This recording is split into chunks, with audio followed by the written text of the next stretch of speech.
don't come out of Naropa prepackaged to be a fill in the blank. The people that come through Naropa, I feel like, have such a settled sense of who they are, and then their true passion is able to come out. Not what they think the world needs. Oh, the world needs a biologist, the world needs a scientist, the world needs a this, but really, what's in me? What's good in me that can then be contributing to the world? Some of my classmates, they've gone on to teach. Some have gone on to help form nonprofits, and some have gone on to do trail maintenance. Some of them have started their own mindful businesses. There's such a misperception as to what a mindfulness education can prepare you for.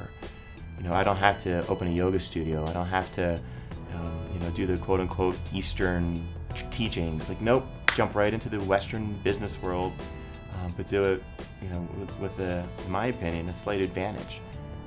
Because I'm showing up fully. Being in Boulder seemed like a natural, no pun intended, to work with organics. So I started Boulder's Best Organics. Everything is local, everything was organic, and I really did it as an experiment to see how I could manifest this environmental leadership in the business world. And it worked. So I grew it for about 3 years and then successfully sold it just a couple of months ago, and contradicted the expectations of pretty much everybody I've met. You can never start a company and sell it in 3 years. It's going to not even be profitable for 3 years.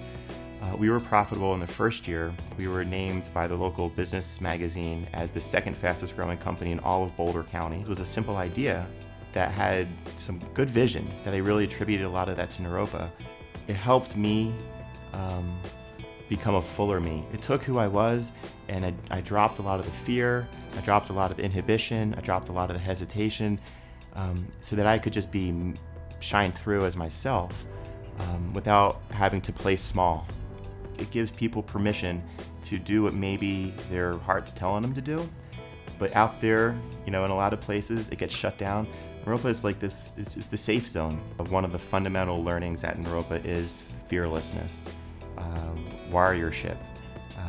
Not warriorship in the sense that I'm going to go out there and I'm going to conquer and destroy, but I'm going to go out there vulnerable and say what I got to say, even if it makes me uncomfortable. I'm not going to let my own discomfort stop me, prevent me from speaking truth. It's not going to stop me from shaking things up if that's what needs to be done.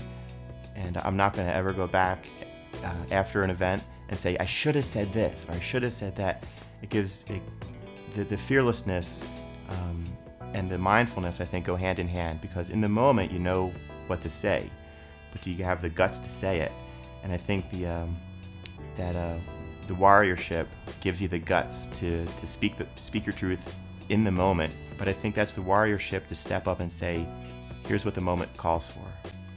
Whether, whatever kind of business or whatever kind of practice or whatever kind of job a person may take, the world is so desperately in need of awake people.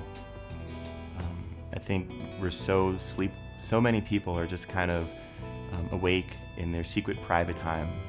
And I think a Naropa education invites people to be more fully awake more often. I mean, what a gift.